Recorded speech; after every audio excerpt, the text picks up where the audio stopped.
It's the language of the universe. But I don't understand it.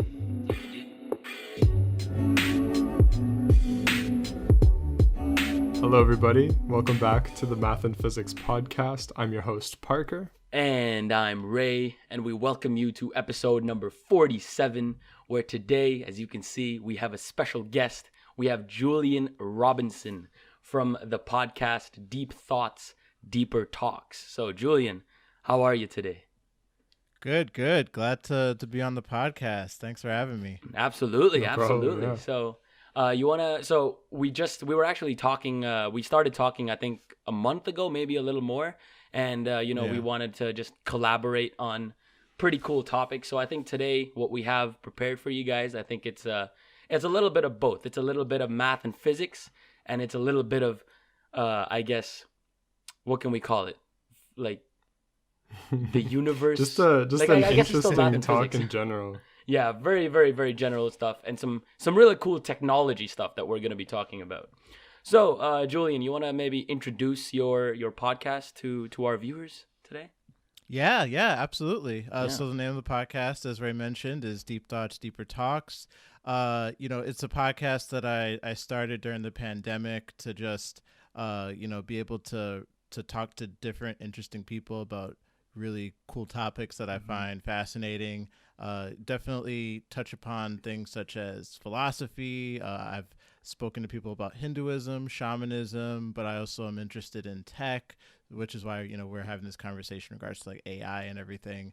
But yeah, I just like to have deep, interesting topics on different interesting things that, we don't normally get to talk about in our normal day to day. Hence the name, And right? how do you Deep get Thoughts. you get your guests on your podcast? You just contact them based on what you want to talk about? Yeah, so like, some of it's a little organic, some of it, I have to do a little bit of research. Like I've joined a few Facebook groups that like of people of podcasts to see if there's any interesting people. The majority of the time they're not interesting. Like 99% of them are all basically about happiness and love and like the self-help. Like it's a lot of that. Oh my. But I just through like networking, through people that I've worked with, some of them have put me in contact with interesting people or friends of friends who are entrepreneurs and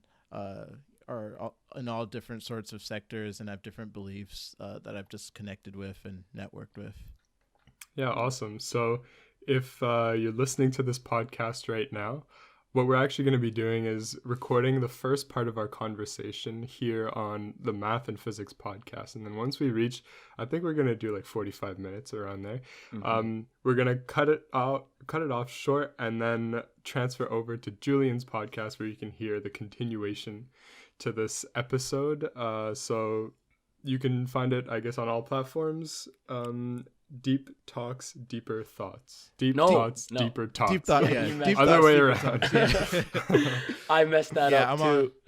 Before I'm on Spotify, Apple Podcast, whatever. Basically, every podcast platform that you could think of, I'm there. You're there. Awesome. You're there. That's awesome. Okay. All right. So I think so. How we're gonna do this? I think we can start by talking about because we were talking about like the different topics that we can have on ours and then yours. So I guess like the kind of conclusion we came to is that we can kind of talk about life on other planets and alien life and extraterrestrials and all that good stuff on our podcast, because I mean, Life is a Simulation episode did really well. Life in the universe did really well. So clearly you guys want to know about the universe and if it's possible that, we can migrate somewhere, or is it possible that aliens can come to us? Those kind of questions I think are what constitute, deep thoughts. So I guess we can start with talking a little bit about aliens. So the chance or the probability of life on other planets. What do we think? What do we think about that? Essentially, I think the case to be made is that we really have no clue.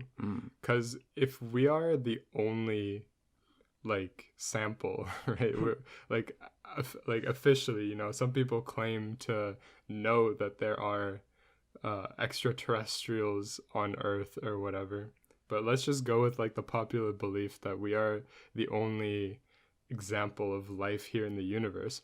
There's no way you can ask questions about, you know, is there life over here, is there life over there, because we don't know, right? There could be, we don't have the right tools, I guess, because clearly, you know, we haven't been seeing anything that is super evident. But at the same time, the case can be made that we aren't even looking for it, because there aren't really like specific missions dedicated to looking for aliens, right? The SETI Is that program, right? the search for extraterrestrial intelligence. The entire purpose of Yes. that mission, the program, is to search for extraterrestrial intelligence.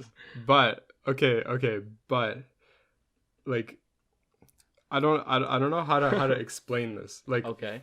yes, there's the SETI program, which I think we have talked about briefly before.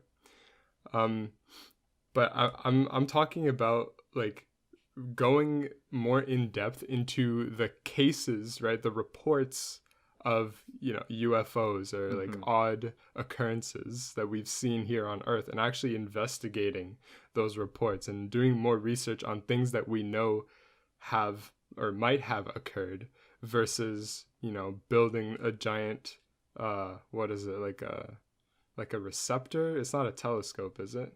The SETI? The SETI? Oh, it's basically just, when they're searching for it, like the signals that they're searching for, they're basically just huge, what do you call it?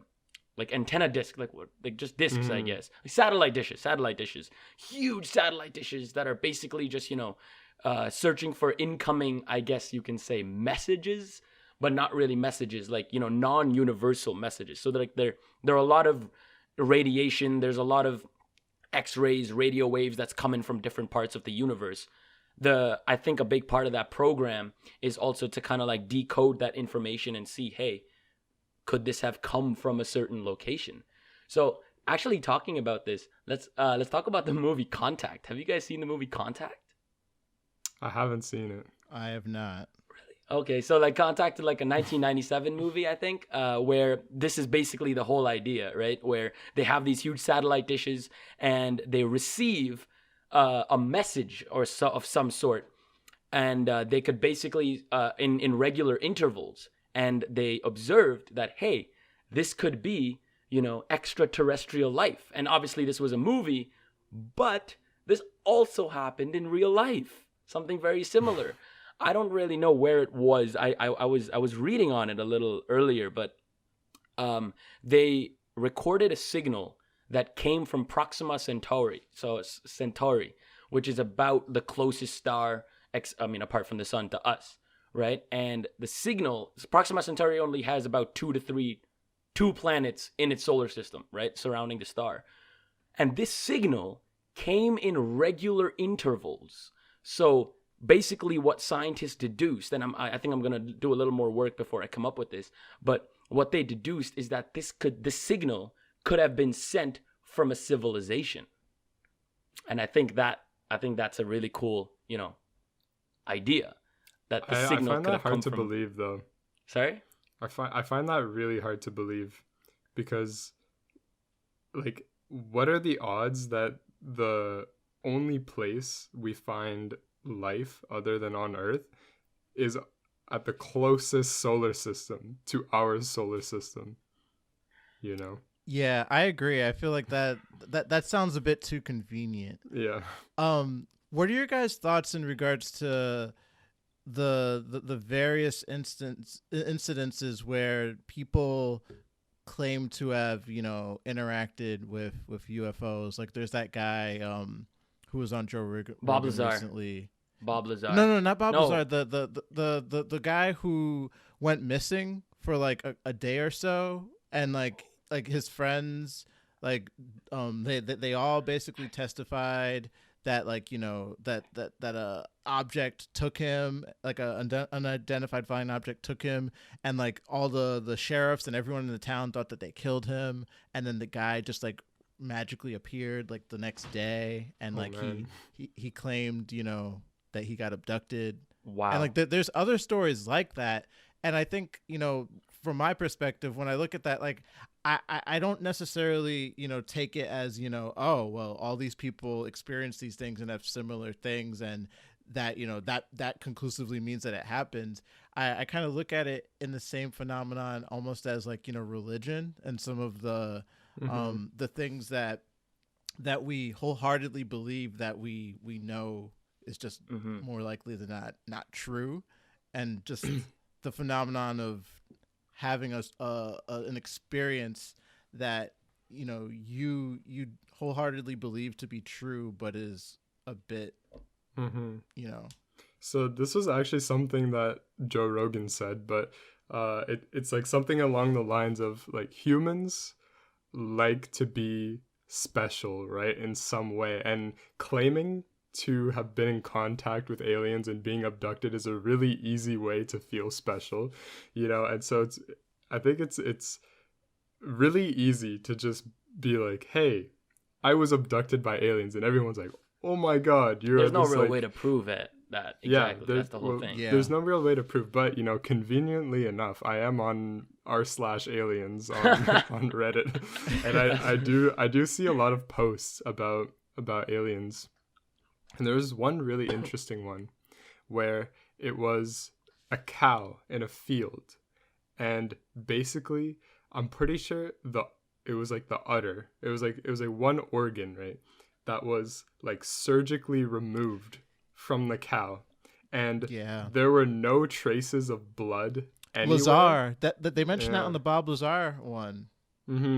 And basically, like, it was something like the cow was like drained of all its blood. It was missing an udder that was like removed like perfectly and everything like that, and there's no traces of blood anywhere. And then everyone was like, yeah, this is just not possible. And it was just lying in the middle of a field. And so the first thought was that, oh, like, it was abducted by aliens and then like operated on and then just dropped back on Earth, and they just left, you know.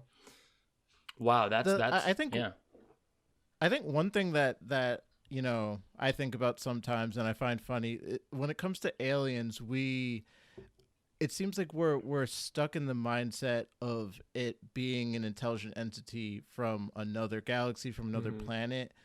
But what if it's from here, but just a different dimension or something like that? Like it's here, it's not like foreign in regards to like being from a different, you know, planet. Just, I don't know. What are your guys' I mean, that's hard to... a really interesting point that you brought up by saying different dimension, right? Because I think so a common thing in a lot of sci-fi movies, right, is the overuse of the word they come from different dimensions. Because, like, if you technically think about, like, the word dimension is very different from, like, galaxy or solar system or universe. Like, saying that this species is from another galaxy and saying they're from another dimension are two radically different things, right? So we actually spoke about this on a very recent podcast of ours, where we were like, we as three-dimensional beings physically cannot perceive higher dimensions. So if there was a four-dimensional object right in front of us, we would not be able to perceive it. Our brain would not be able to decode it simply because of the way that we're made, right? So that, I mean, when I was initially starting, like, you know, liking physics and getting to know a lot of different things, I'm like, okay, this overuse of the word dimension, these guys just don't know what they're talking about. But the fact of the matter is, that's actually a possibility, that there is just some alien, quote unquote, like of a higher dimension that we simply cannot see or perceive. And that will simply always be the case. We will have no way, unless, you know, we come up with a device that can, I mean, I don't even know if this would work, but maybe like a device that can view higher dimensions or something. Unless we come up with something like that, we would never be able to see such aliens. So that is actually a valid argument. So you don't... That's not possible, Ray. I don't know. It's like building a three-dimensional object. I know to see a I know that doesn't really make sense, but possible. What I'm saying is maybe like 200, 300 years from now, where like light or some kind of radiation moves differently in higher dimensions. Maybe we figure something like that out. And maybe with that knowledge, we can, say, okay, we measure this area. We see that this radiation is going in this certain way. So it must be a higher dimension or something like that. I don't know. I'm just spitballing here. But I'm just saying that is a possibility. And also one thing, as I was saying previously, that real life signal that, remember I said I'm going to search up. Listen to this. In April and May of 2019, the 64-meter wide Parkes radio telescope located in Australia was recording radio transmissions from the star Proxima Centauri. Over the course of hours, the telescope recorded data from 30-minute intervals before looking in a different direction.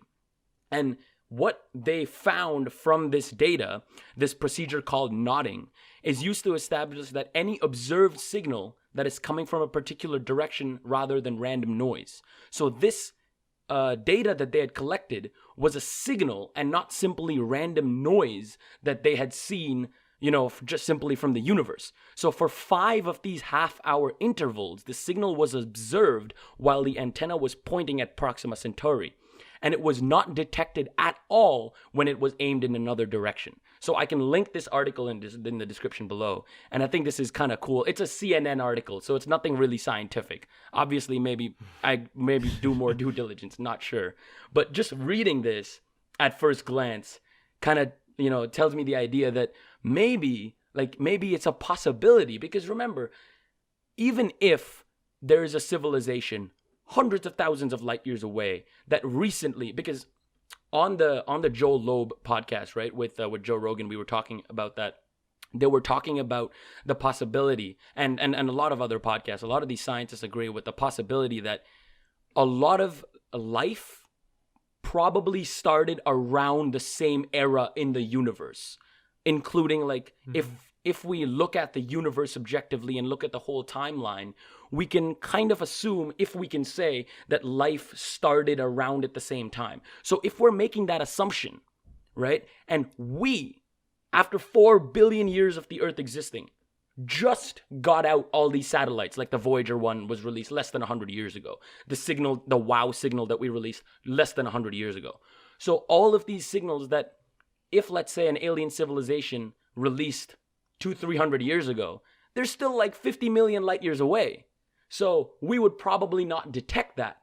But something from Proxima Centauri that's so close would, even if there was some life on that planet or some planets over there, we would receive that signal a lot faster than any other possible planet because it's so close to us. So that's simply the idea that I'm trying to think about, because they're so close that it could be like a higher chance that we see life from there. By the way, his name is Dr. Avi Loeb. Avi Loeb. Wait, then who is that? Did I say Bob Loeb or something? Or something? Wait, what did I say? Yeah, you said Joe Loeb. Joe Loeb. I meant like Joe Rogan's podcast. Avi Loeb was on. Yeah, you know what I meant. Sorry, I just brain was going through some stuff. Hey guys, just a quick pause before the next part of the podcast. In the following part, we talk a little bit about psychedelics, and this part is just a little disclaimer before we get into that part of the podcast. So just so you guys know, we do not advocate any type of drug consumption. And, if it is legal where you are located right now, make sure just to be above the legal age of consumption. So yeah. Enjoy the next part of the podcast. Have either of you ever done any psychedelics at all? I don't know if we want to talk about that on the podcast. All I was gonna say is, like, I haven't done DMT. I've done shrooms, but when like in general, when you do psychedelics, like it really heightens your senses, your consciousness, destruction of ego. I know that people who have done DMT, dimethyltryptamine, there are a lot of people who mention seeing very similar things to like what other people claim to see, where like they see like these little mechanical elves and stuff, and like like have like just really really trippy experiences and stuff. Do you think that in a sense like drugs like that almost open up the interdimensional type of thing that we were talking about before, and our ability to kind of conceive and see things in a manner that we can't normally? I think 100%, right? Mm-hmm. Because I've I've definitely done a lot of research on DMT and listened to a lot of like Joe Rogan.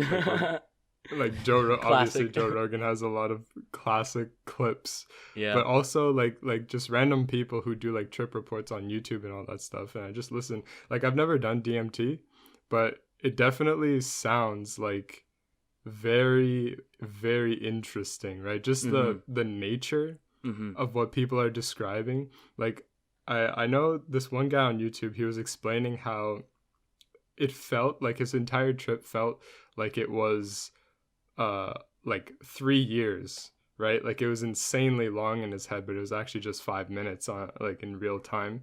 And he was explaining how like he was seeing like these insane like shapes, these insane formations happening in front of him, and he like his body was like a ball of light.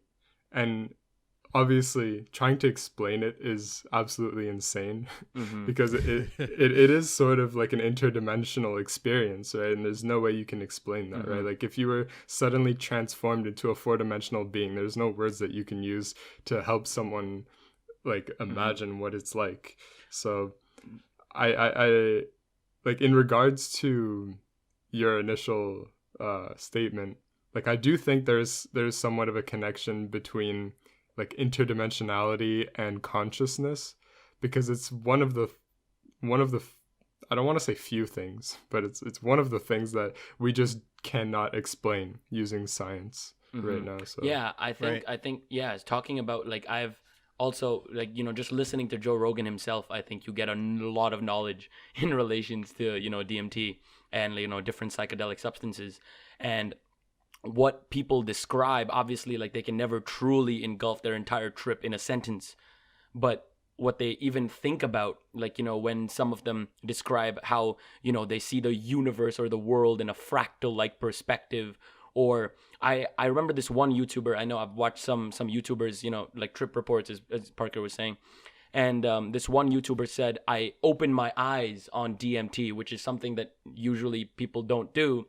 And like I guess I can't really explain it, obviously, but what he was basically saying is that the world did not look anything like what we perceive it as, right? And a lot of people simply say yes because it alters the way that you think and it alters the way you see.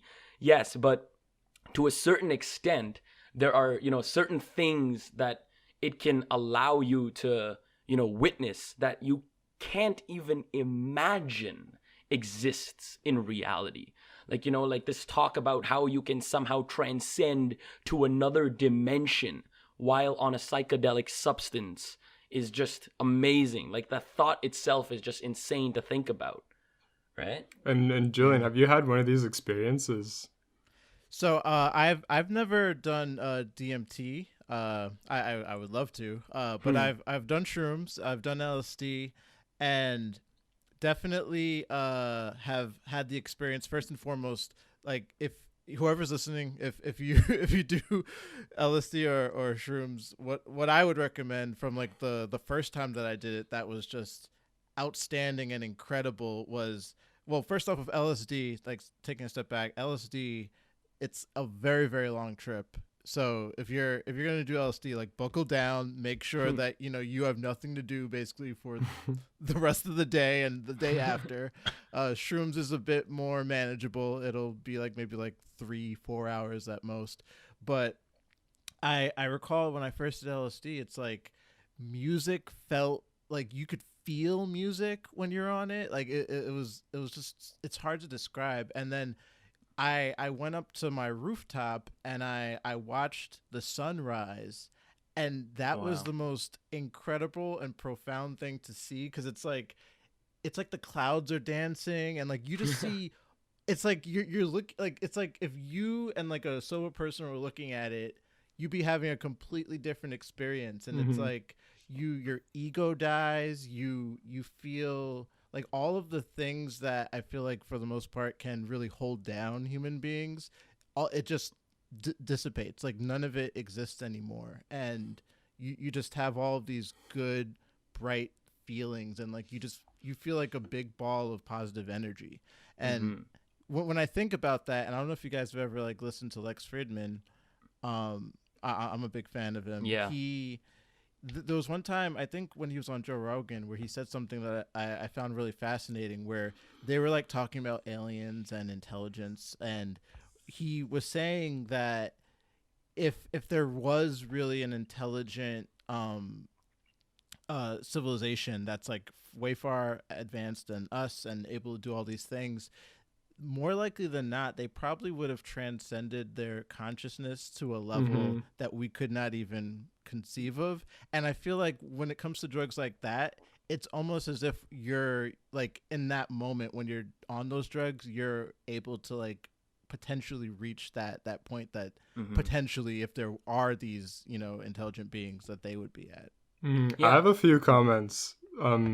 First of all, I wanted to talk about the war on drugs and how Graham Hancock puts it, the war on consciousness, right? As well as Terrence McKenna calls it the war on consciousness, and they're like advocates of psychedelics, right? Because I do think that people who don't agree with psychedelics and have never tried them should not have like any opinion whatsoever, right? Because it, like, a lot of people say, you know, there's the label drug on it, and they automatically say negative, bad thing, right? And it's definitely a product of like what's it called, like mental conditioning that people have been going through, like by the government onto the people for decades now, since a very long time, ever since the entire marijuana like debacle. And if people don't know about this who are listening to it, to this podcast, I'm not gonna like explain the whole thing because it's a very long story, but essentially marijuana is just like a term that they invented. Like the US government invented this term for it to sound like it's a Spanish word, so that they can discriminate against like Mexicans essentially, and put them in. Anyway, this is entire long story. Marijuana means like tobacco leaf or something like that in Mexican, right? I mean, not in Mexican, in Spanish. In Mexican. In Spanish. I'm pretty sure. Sorry, that was what I meant was, I'm pretty sure like when the whole thing started, it started as because the actual term for it is cannabis, and the American government simply, as you very rightfully said, wanted to demonize it, so they put it in this word, which didn't even mean. It means something completely different, so it's a little weird. Anyways, you can continue. And this morning I was actually watching Andrew Schultz's new Netflix special, and he said something that's pretty relevant to this conversation. But he said something along the lines of, like, we've never seen something go from illegal to essential so quickly. Right? Dispensaries are deemed essential in the US, and there are still people in prison. Yep. Because they've sold weed, which is an essential product. And it's absolutely insane. The former, I think he was the House Speaker, or at least the majority, the lead on the Republican side when Obama was president. He was he was the hugest critic of marijuana, and put so many people in jail. And now that he's out of politics and everything, he now, I think his name is Boehner, he now is invested into all of the huge cannabis companies trying to profit off of it. And it's super hypocritical. And when people talk to him about it, he's like, that was another life. And we're like, another life? That was literally 8 years ago. What are you talking about? Another life? So yeah, just for the audience here, by the way, I think my entire point was, before you just resort back to what you've been conditioned to think, right, for your entire life, drugs equals bad.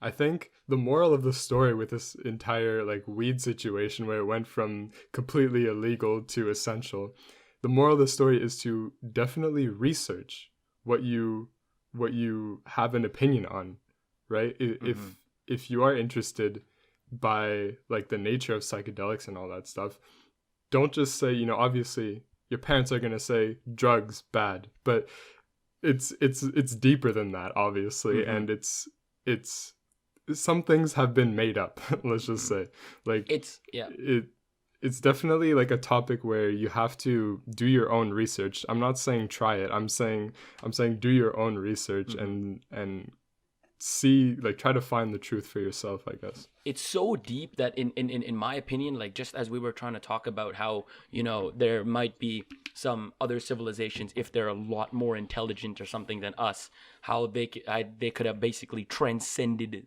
consciousness, right? And they're conscious, like their mind can move through bodies almost, essentially, it doesn't depend on a body. Your soul, your life doesn't depend on a body. Like, that would be truly transcending this.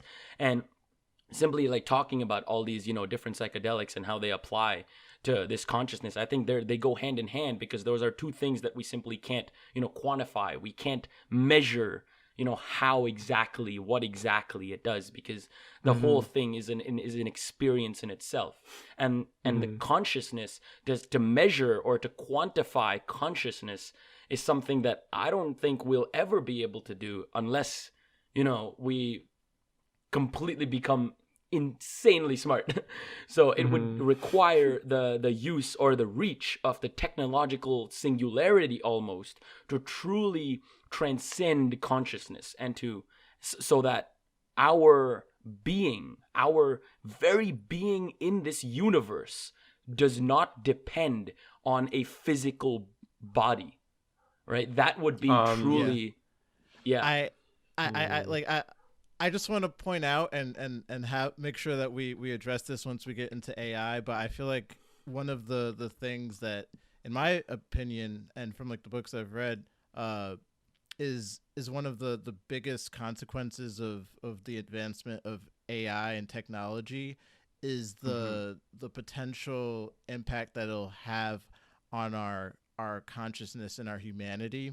I don't know if you guys ever read the books by the guy from Sapiens.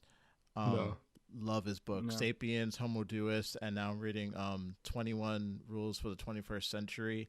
And one of the things that he alludes to, and I to an extent agree, is that when it comes to our consciousness, as technology advances, it's sometimes to our own detriment, because, for instance, and like the example that he gave was that we're so distracted by like our tech, for instance, that like you could like be working all day and emailing like this person and that person while eating your lunch, and like you're so in the weeds with like what you're doing on your computer that you're not even like internalizing and taking time to like really take in the flavor of the food that you're eating, enjoy it, be fully present. And, people are absorbed with their phones and everything, to the point where, yeah, of course, like you're reaping the benefits of the advancements of our civilization, but you're not fully taking in what it means to be alive and what it means to exist. That's, I think, a big part of our well, I guess today's day and age, right? Like just phones, social media, and all these constructs that we create in our mind, and we think that it's essential to life. But it really isn't. Like, for hundreds of thousands of millions of years, people lived without technology and phones, and they lived perfectly in peace. The only thing is, right now, right, there are all these, situations coming up. There are all these, obviously, I'm not saying the internet is bad. It's obviously a very helpful thing. But to everything that provides, like for something like the internet, where it's so beneficial, there are also like big downfalls, right? There are also big problems with it, like misinformation can spread 10 times faster than, logical facts. And, the increase of conspiracy theorists and all these believers in, pseudoscience and all this has radically, exponentially increased since the birth of the internet.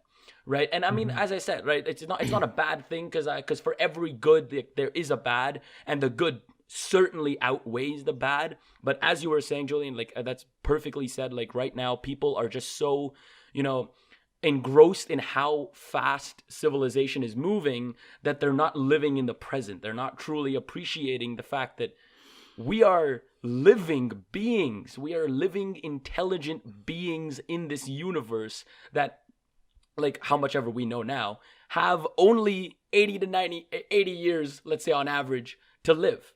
So in this universe that has probably existed for over 14 billion years, 13 billion years, we have 80. So why are we so why are we so stuck up on trying to pretend and trying to, not live the life that we've been given? Like, I think that is essential to consciousness and the whole argument of, where we are as a civilization. I have a couple of things to say here. Okay, first of all, this goes back a couple of minutes here. So first of all, arguably one of the most intelligent people to have ever lived, Nikola Tesla, right? He has a quote. And take in, this guy lived in the 1800s, right? So this was before any type of internet, right?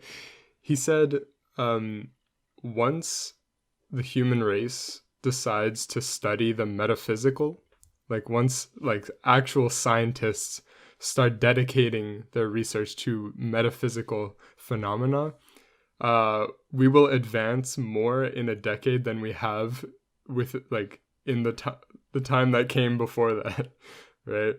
Like in terms of like scientific discoveries. And that was his like prediction, right? As soon as we shift our mind from like what we can see to like other types of like questions, like what is consciousness, and actually trying to investigate that, we're going to find some very crazy things. And this next thought comes from even before that. When Rehan, you were talking about, or no, Julian, you mentioned that like super intelligent beings will have transcended like their physical bodies, and there will be like somewhat of a manifestation of pure consciousness. Basically, my idea, because before the podcast, you did mention you wanted to talk about like what if we were kind of like not invaded, but like contacted directly by aliens, and would it be this like peaceful arrival, or like a doomsday where they're just like, they take over the earth and they enslave the human race and whatever?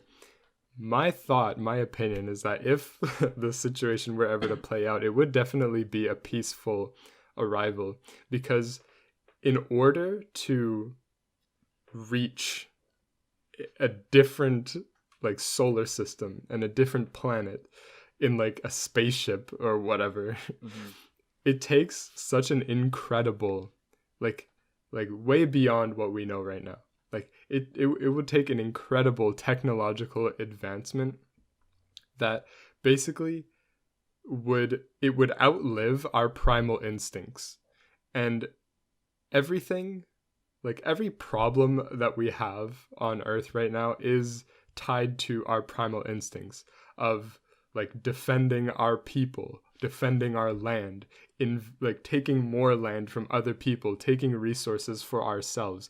That is all embedded in our survival instincts. And it carried over into the modern day, in that we are having like these insane wars for oil, who cares? Right? It's fake money. Yeah. At the end of the day, money is not real. I hope everyone who's listening knows that. And that's a bold statement, man. Is it though? It's true. Because money isn't real, but value is. And I think that's a very big difference between money and because everyone thinks, oh, money isn't real. At the end of the day, it's paper. But that doesn't mean that something doesn't have value. Like, for example, because if you say money isn't real, and, you know, like the entire system of giving a certain amount of money for certain things. Okay, let's say I give you a laptop and in return you give me a fork. Is that fair? Well, no, obviously not, because a laptop is worth of valued a lot more than a fork. So money is a way to give objects value. It's not necessarily... Okay, what? Rehan, I know what you're trying to say, but think about this. The US dollar is backed by fear, okay? It is literally backed by fear. It is not backed by gold anymore, okay? They are printing like crazy, okay? And the piece of paper that is a US dollar is literally backed by fear. The US is in like it's not like occupying, but they're like in several countries in the Middle East, like going through a war that, you know, the war is not ending anytime soon anyways. That's my opinion. But basically the only reason why you know, obviously in the US people are going to trade money for goods and services because that's just their currency, right? But the reason why, like, around the world people recognize the US dollar as having value is because they're literally scared of the US. Like no one could do anything against the US at this present moment. Okay, if you're only talking about currency and value as just the US dollar, then okay, yeah, maybe there are arguments to be made there because the US has a lot of financial problems, right? But I'm saying in general, money in general, the idea of money. I'm not necessarily talking about a US dollar. We can talk about Swiss francs. We can talk about Australian the reason dollar. I'm talking about US dollars is because the US dollar runs the entire world. That is true. Yeah. Well, yeah, the US dollar is the only currency you could like. Well, okay, there's two things. Like the US dollar is one of the only currencies that you can go anywhere in the world, and if you flash a dollar, they will accept it, and most places around the world they prefer it. They prefer it. I was just gonna say exactly. Yeah, like if like you go to Mexico and there's like a peso and a dollar, they're like, fuck the peso, I want the dollar. yeah. And you know, and also you can go anywhere in the world and they speak English. Like there'll be someone who speaks English. Very true. Do you think that that's a coincidence? I think getting actually, I mean, we've really strayed apart, but getting actually back to the topic of, you know, like, I guess finding life, searching for life, and if life can come to us. You just mentioned the idea that wherever you go, most of the people, not every single person, but most of the people will speak English. Like, English is spoken in every country. At least that is a fact. So that is, if you think about it, one of the very first steps for us truly becoming a higher type civilization, right? And I think we spoke about this in the Life in the Universe podcast. Like, we had a podcast about this, and we spoke about the different types of civilizations, right? There's type 1, type 2, type 3, and we're like 0.1. There's some very, very, very small number.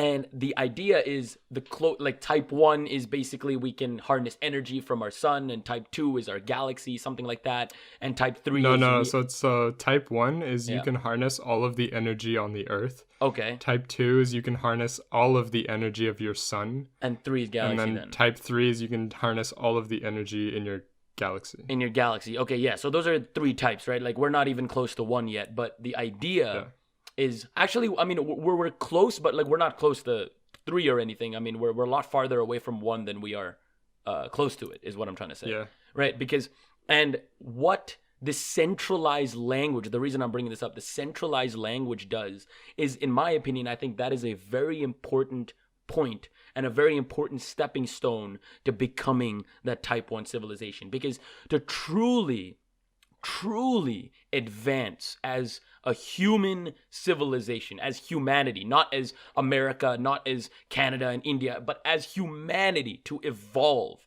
truly transcend what we, you know, have in today's day and age, we would have to work like as a species.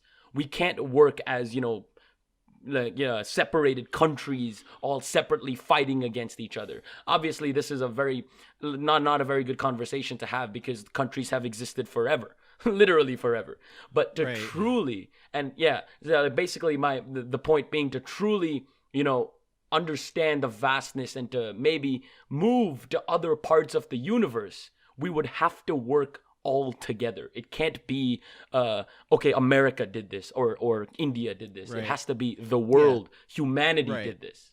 Yeah, and like to your point, like, because I think this goes back to what Parker was saying before. money doesn't exist, countries don't exist either. These are all figments of our imagination. That is, do you think think that it's a fair assessment to say then that all of the things that you mentioned in regards to like move to the next stage, wouldn't that require in a sense a transcendence in consciousness to really diminish the ego, not even just from an individual level, but from like a tribe or group setting where everyone kind of sets aside their own aspirations and goals and like join together for the greater good of the species in its entirety. Yeah, there is an issue with that, and that also plays into what Rehan was saying about having like a single language for the entire species. And it's kind of like we are all humans, but culture also like separates us very true easily, right? Like okay, you go to a different country, the first thing you notice is the culture, the way they behave towards each other, the traditions they have and whatnot. But if we were to lose our language, let's say the what's it called, the United Nations were to write up a brand new language that did not exist, and they said everyone, no matter what, has to no longer use the language they use and just study this language so that everyone can have one language, we would lose an aspect of what makes us human, right? One thing that makes us human is that, we have this language that we use to communicate that has evolved over time, but has stemmed at one point from literally like cavemen saying, like doing hand gestures and saying random noises. That's essentially how language has started and has evolved and branched off into different directions, but it is a part of our identity.